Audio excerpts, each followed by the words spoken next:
Hello everyone, welcome to my channel. This is Naina Sharma. और जैसा कि मैंने पिछली वीडियो में आपको कहा था कि मैं एक न्यू वीडियो बनाऊंगी जिसमें आप लोगों के बायो के डाउट्स क्लियर करूंगी, फिर चाहे वो किसी भी क्लास से रिलेटेड हो। तो इसी तरीके से आज मैं चैप्टर 6 लेके आई हूँ, अब क्लास 10th। तो उस पर हम चर्चा करेंगे। This is life process. Life process, जैसा कि आपको पता है, बॉडी में हम लोग रेस्ट पर हों या फिर कोई भी काम कर रहे हो, हमारी बॉडी में कुछ मेंटेनिंग जॉब्स होती हैं जो चल रही होती हैं। वो जॉब कौन करता है? ये प्रोसेसेस ही करते हैं। इन सिंगल सेल्ड ऑर्गेनिज्म, इसमें ये डायरेक्ट कांटेक्ट में होते हैं एनवायरनमेंट के, जिस वजह से इनमें कोई भी प्रोसेस के लिए स्पेसिफिक ऑर्गन नहीं होता। और whereas in multicellular organism, इसमें डिफिकल्ट होता है सारे सेल्स को कांटेक्ट करने के लिए एनवायरनमेंट को। तो इसीलिए यहाँ पर अलग अलग सिस्टम बनाए जाते हैं, जिससे हर सिस्टम में उनका प्रोसेस चल रहा होता है। और वो सिस्टम क्या है वो मैं आपसे डिस्कस करती हूँ।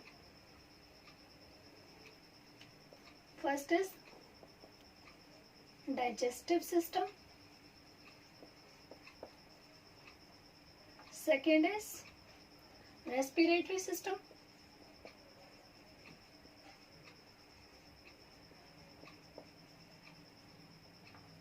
Third is, इसकी जगह मैं आपको बोलूंगी circulatory system.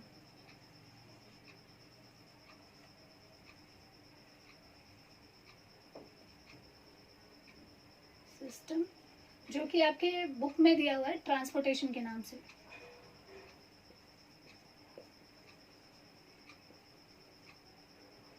Fourth is neural system.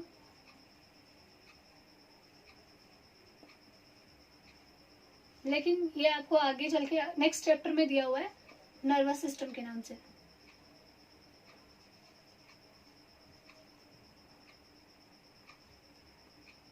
Nervous system. Fifth is excretory system.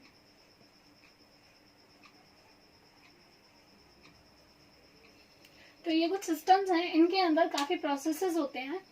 तो डाइजेस्टिव सिस्टम मतलब जब भी आप कोई चीज खा रहे हो तो उसमें डाइजेशन की जरूरत है आपको, तो वो सारा डाइजेस्टिव सिस्टम में आएगा। रेस्पिरेटरी सिस्टम मतलब रेस्पिरेशन हो रही है बॉडी में, चाहे आप चाहो या ना चाहो, आप ऑक्सीजन ले रहे हो, कार्बन डाइऑक्साइड एक्सहेल कर रहे हो, तो ये रेस्पिरेटरी सिस्टम है। सर्कुलेटरी सिस्टम, ब्लड में ऑक्सीजन को भी मिक्स होना पड़ेगा, बॉडी के सारे ऑर्गन्स में, पार्ट्स में ब्लड जाना चाहिए, तो वो आपको सर्कुलेटरी सिस्टम या फिर ट्रांसपोर्टेशन में हेल्प करेगा।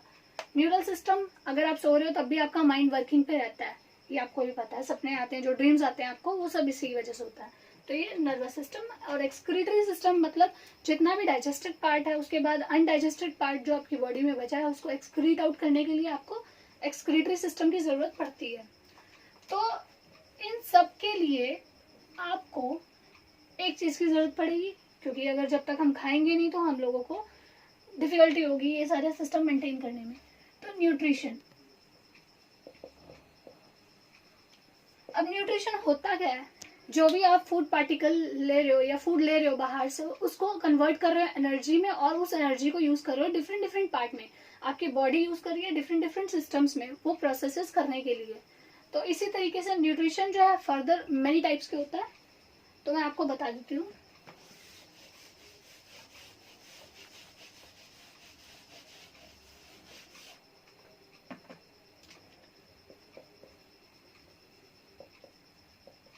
न्यूट्रिशन, यहाँ पे मैं आपको 3 टाइप्स समझाऊंगी न्यूट्रिशन के, जो सबसे इंपॉर्टेंट टाइप्स हैं। First is autotrophic nutrition. Next is heterotrophic nutrition, and the other is symbiotic nutrition.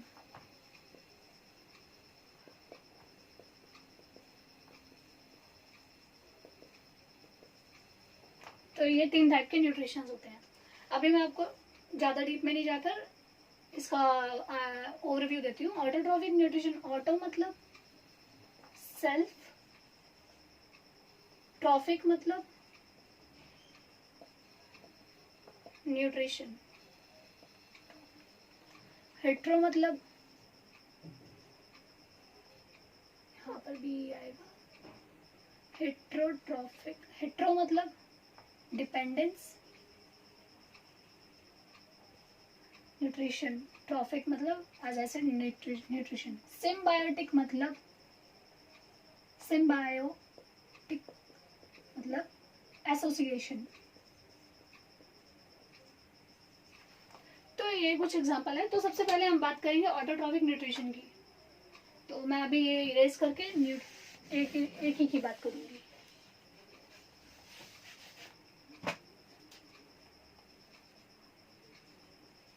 Autotrophic nutrition,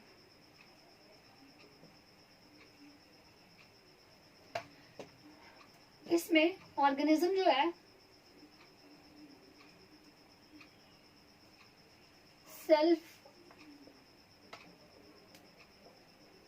self organ नहीं sorry, as you know that auto means self, trophic means nutrition। तो इसमें organism जो है वो अपना खाना खुद बनाएंगे और उसको कन्वर्ट करेंगे एनर्जी में और डिफरेंट डिफरेंट अपने प्रोसेसेस में यूज करेंगे उसको। तो ये फर्दर दो टाइप के होते हैं, फोटो ऑटोट्रॉफ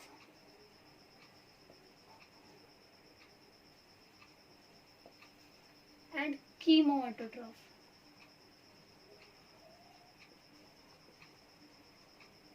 फोटो ऑटोट्रॉफ कौन से होते हैं? Photo means light, chemo means chemical. Chemical लिख देती हूँ इसको, केमिकल। यहाँ पर इसके एग्जाम्पल होंगे प्लांट्स और सम बैक्टीरिया।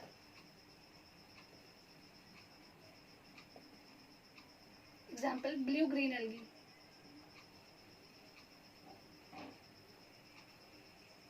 एक बात याद रखो, blue green algae is bacteria, ये कोई एल्गी नहीं है, ये एक बैक्टीरिया है।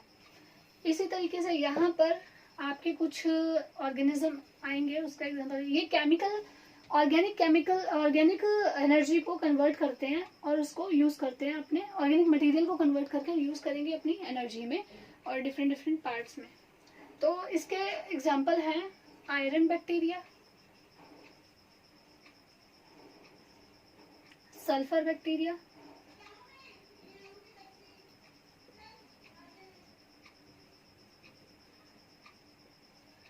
तो ये इसके एग्जाम्पल हो गया। जितने भी, एक चीज आप याद रखना, जितने भी ऑटोट्रॉफ्स होंगे ये हमेशा हायर ऑर्गेनिक मॉलिक्यूल्स बनाएंगे from lower inorganic raw material से। हायर ऑर्गेनिक मॉलिक्यूल्स बनाएंगे from low inorganic raw materials. तो ये क्या करेंगे, ये हमेशा इनके जो इनऑर्गेनिक रॉ मटेरियल्स होंगे वो या तो कार्बन बेस्ड होंगे या फिर नाइट्रोजन बेस्ड होंगे। ठीक है, कार्बन बेस्ड हो जाएंगे कार्बन डाइऑक्साइड, नाइट्रोजन बेस्ड होंगे nitrite. Hope you understand what I mean. तो आप लोगों को ये समझ आ गया, ये एक ओवरव्यू हो गया ऑटोट्रॉफ्स का। अब मैं प्लांट्स में समझाऊंगी आपको। तो अब हम पढ़ेंगे ऑटोट्रॉफिक न्यूट्रिशन इन प्लांट्स। तो प्लांट्स में वैसे तो काफी स्टेप्स हैं, लेकिन अभी मैं 3 के बारे में जिक्र करूंगी। इसमें क्या होगा, जो लाइट होती है, हाँ, जो लाइट होती है उसको एब्जॉर्ब किया जाता है बाय क्लोरोफिल। क्लोरोफिल पहले लाइट को एब्जॉर्ब करेगी, फिर कन्वर्ट करेगी इट इनटू एनर्जी, फिर यूटिलाइज करेगी टू मेक फूड।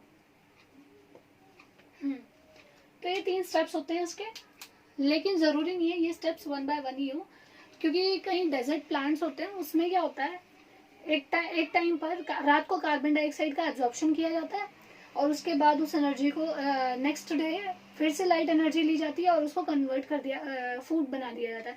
रात को इंटरमीडिएट स्टेट आती है जिसमें खाना खुना तैयार होने का प्रोसेस स्टार्ट होता है बस। इसी तरीके से अब मैं आपको बताऊंगी, इसमें एक स्ट्रक्चर दिया हुआ है आपको एनसीईआरटी में, वो कुछ इस तरह से दिया है।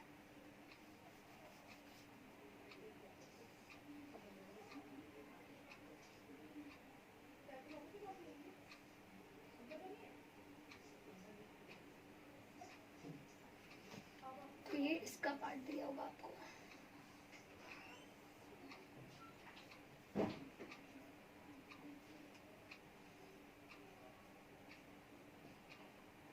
ये आ गया आपकी मिडरिप,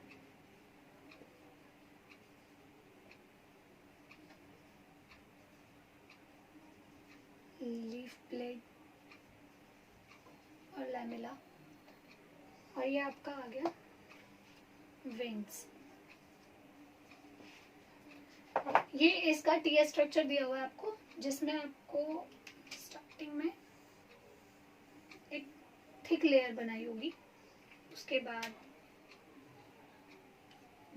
सेल्स दिए हुए हैं कंबाइन स्टेट में,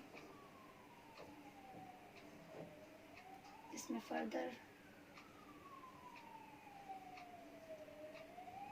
फिर सेल्स दिए हैं इस तरह से।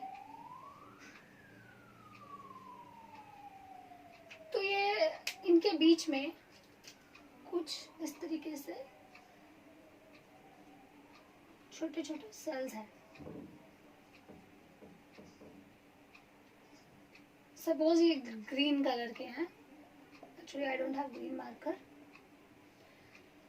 तो ये ग्रीन कलर के स्पॉट्स जो हैं ये होते हैं क्लोरोप्लास्ट, जिनके अंदर होता है क्लोरोफिल। यहाँ पर कुछ और सेल्स भी होते हैं, ये होते हैं गार्ड सेल्स। गार्ड सेल्स, और ये है एपिडर्मिस, ये है वैक्सी लेयर।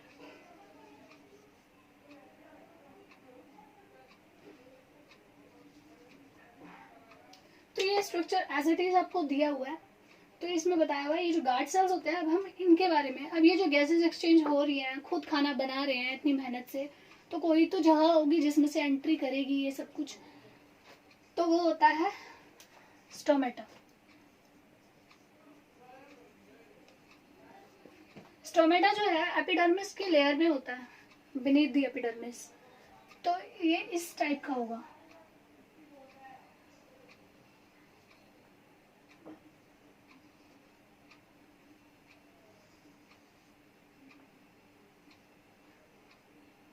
इस टाइप का होगा, और इसमें यहाँ पर क्लोरोप्लास्ट प्रेजेंट होंगे। ये एक टाइनी पोर्स होते हैं,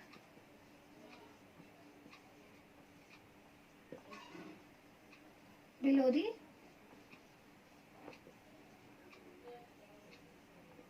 एपिडर्मिस।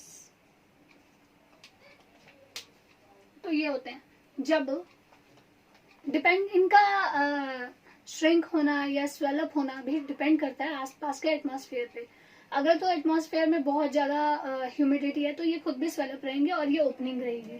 अगर तो ये स्वेल करेंगे तो पोर्स जो हैं वो ओपन हो जाएंगे। अगर ये श्रिंक करेंगे तो पोर्स जो हैं वो क्लोज हो जाएंगे। और ये श्रिंक कब होंगे? जहाँ पर बहुत ज़्यादा गर्मी है, बहुत ज़्यादा वेपोरेशन होने के चांसेस हैं, तो प्लांट मर सकता है, जिस वजह से ये श्रिंक हो जाएंगे और वाटर लॉस को प्रिवेंट कर देंगे। और जो ग्रासेस होती है,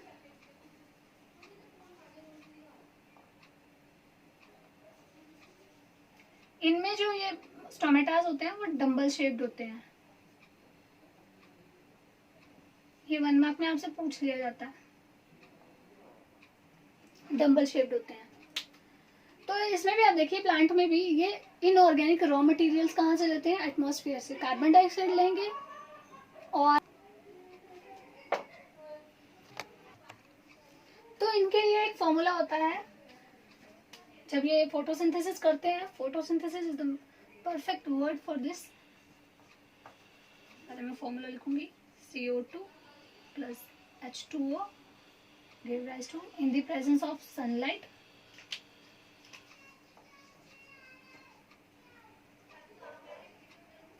and chlorophyll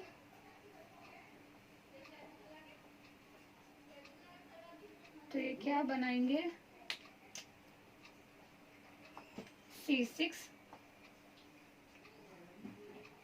H12O6 plus H2O plus O2 6 6 12 6। तो ये एक फॉर्मूला है फोटोसिंथेसिस का जो पेपर में आपसे पूछा जाता है। फोटोसिंथेसिस, स्टोमेटा और ऑटोट्रॉफिक न्यूट्रिशन इन प्लांट्स, और ये डायग्राम आपसे पूछा जाता है पेपर में। एक बार आप इसको देख लीजिए। तो अब हम शुरू करेंगे हेटेरोट्रॉफिक न्यूट्रिशन। हेटेरोट्रॉफिक न्यूट्रिशन जैसा कि मैंने आपको बताया था, इसमें जो ऑर्गेनिज्म होंगे डिपेंड करेंगे, depends on other organism for food to survive।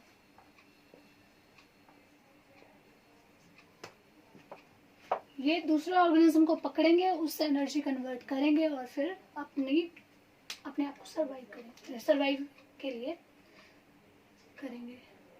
उसके बाद ये फर्दर 3 टाइप्स के होते हैं।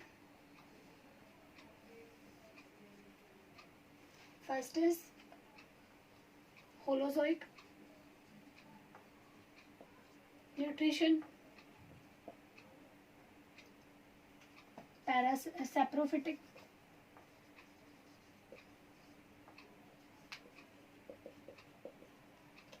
या सैप्रोट्रॉफिक भी बोल सकते हैं, सैप्रोट्रॉफिक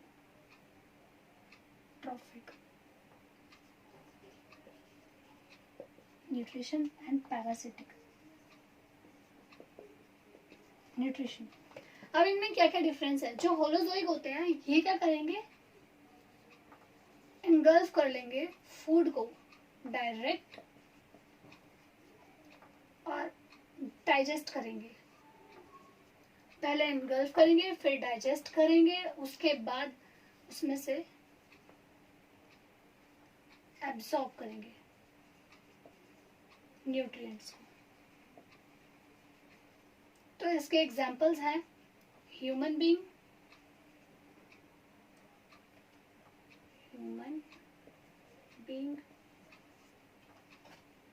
एनिमल्स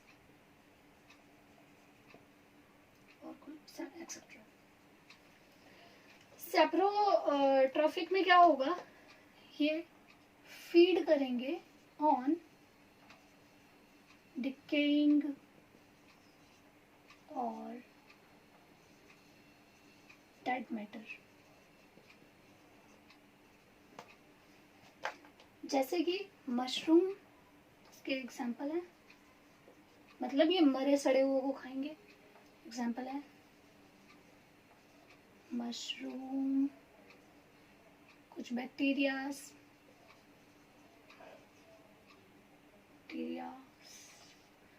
फंजाई या फंगी जो भी आप बोलते हो। तो ये bread mould,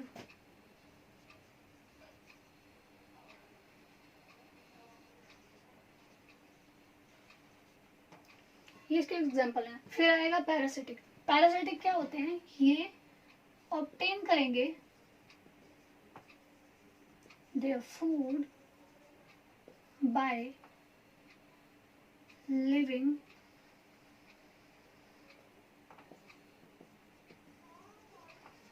on or in the host body। मतलब या तो ये उनके ऊपर रहेंगे या उनकी बॉडी के अंदर रहेंगे, इस तरीके से है। लेकिन इसमें जो वो है हेल्प है वो सिर्फ एक ही को मिलेगी, एक ही को फूड मिलेगा, दूसरे को कोई बेनिफिट नहीं होगा। वो भी मैं बताऊंगी मैं ऐसा क्यों बोल रही हूँ। इसका एग्जाम्पल है tapeworm.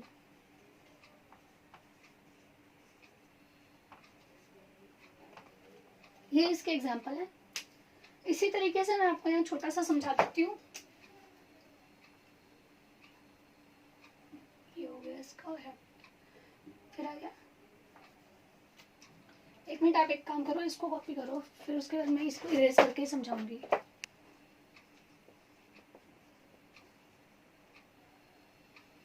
Symbiotic nutrition. Symbiotic nutrition third type है इस न्यूट्रिशन का, इसलिए मैंने सोचा कि उसको इरेज करने के बाद आपको अगला बताऊंगा।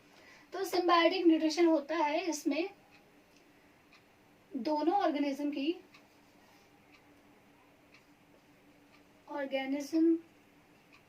have an association. This association is called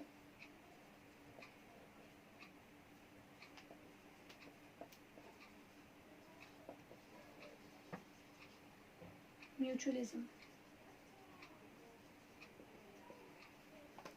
For example,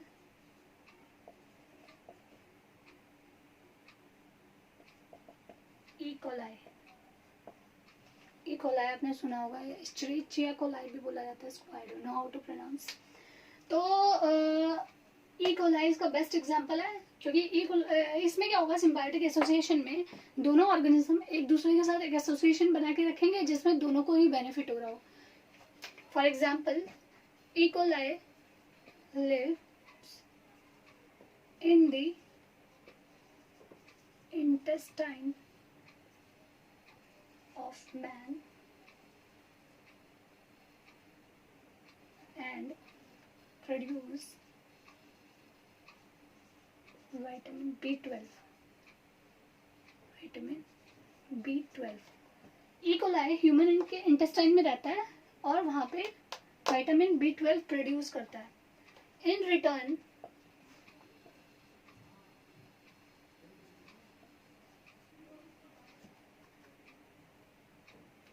it gets food from intestine. उसके रिटर्न में ये ह्यूमन बॉडी से इंटेस्टाइन से फूड लेता है, तो ये इनका दोनों को ही बेनिफिट दे रहा है, तो इसको हम बोलते हैं सिम्बायोटिक न्यूट्रिशन। अब इसके बाद मैं आपको बताऊंगी अमीबा में किस तरीके से न्यूट्रिशन होता है। हाँ, तो अब हम शुरू करेंगे न्यूट्रिशन इन अमीबा। तो अमीबा में 5 स्टेप्स होते हैं total. First is ingestion. Ingestion में टू फॉर्म सूडोपोड्स, जैसे ये अमीबा है, ये न्यूक्लियस है,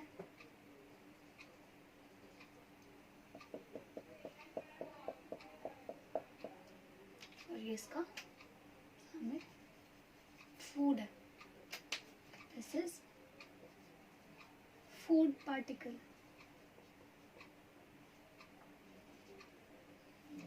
ये आगे जाके क्या करेगा,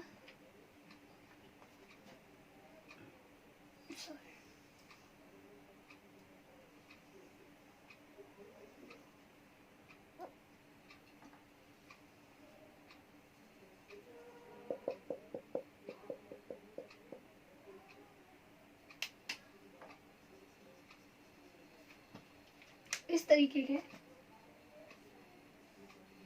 सूडोपोड्स बनाएगा। सूडोपोडियास और सूडोपोड्स, ये सूडोपोड्स बनाएगा। उसके बाद सेकंड स्टेप आता है इंजेशन के बाद डाइजेशन।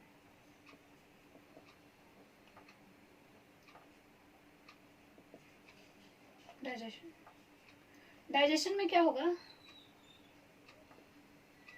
इसमें ये फूड को डाइजेस्ट करेगा।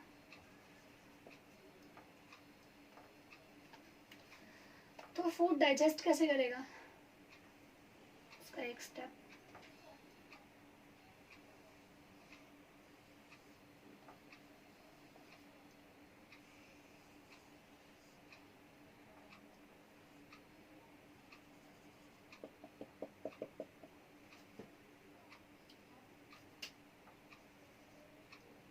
फूड वैक्यूल बना दिया इसने, ये बना दिया food vacuole,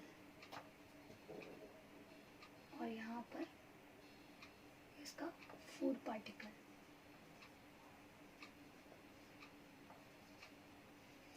second step and third step is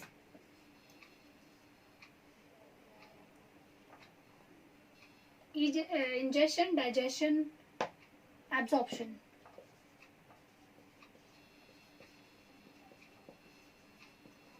अब ये क्या करेगा, फूड से न्यूट्रिएंट्स एब्जॉर्ब करेगा।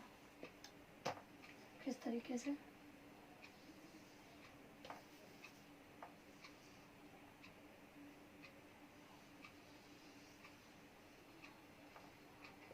ये रेगुलर शेप होती है,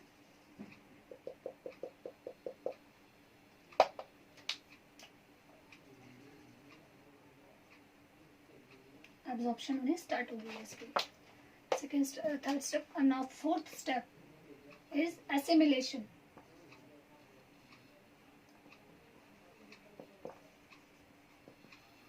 इसमें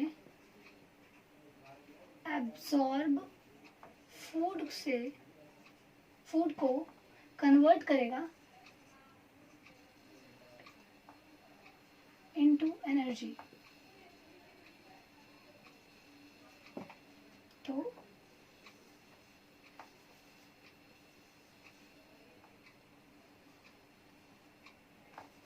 डायग्राम डिफिकल्टी हो रही है बहुत ज़्यादा।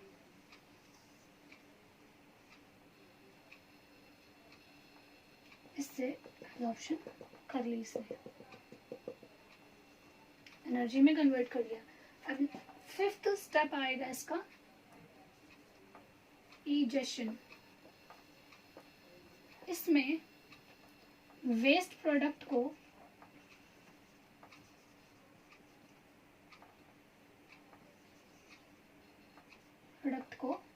एक्सक्रीट करेगा।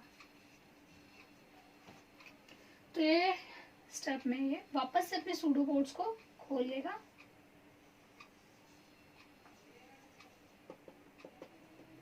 और यहाँ से जितना भी वेस्ट प्रोडक्ट है वो बाहर चला जाएगा। तो ये कुछ स्टेप्स हैं, आप इनको नोट डाउन कर लो।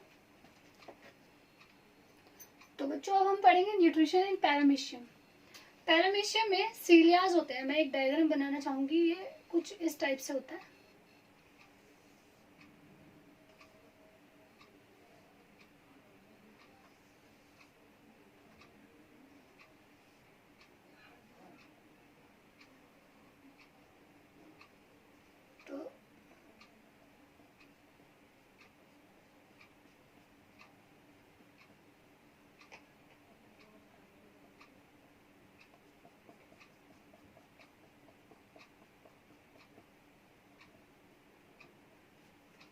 यहाँ पर फूड वैक्यूल होता है इसका,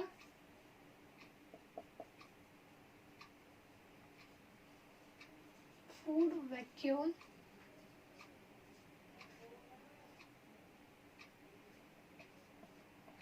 ये कुछ सेल्स होते हैं इसमें। ये है इसका फ्लैजिला,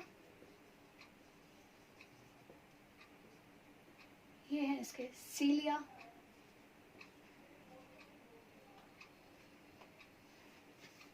ये है इसका माउथ। तो ये क्या करेगा, ये अपना प्रे को कैच करेगा। यहाँ है इसका प्रे, यहाँ से इसको कैच करेगा और इन फ्लैजिला और अपने सीलियास की हेल्प से और इसको इंगल्फ कर लेगा और इससे न्यूट्रिशन ले लेगा। बस इसमें इतना ही था। इसमें हेयर लाइक स्ट्रक्चर होते हैं, ये उनको सीलिया बोला जाता है। बाकी इनमें भी इंजेक्शन, इजेशन, एब्जॉर्प्शन, एसिमिलेशन, ये सारे प्रोसेसेस होते हैं सेम एज जैसे अमीबा में होते हैं। तो थैंक यू सो मच। आपको मेरी वीडियो कैसी लगी कमेंट बॉक्स में ज़रूर बताएं।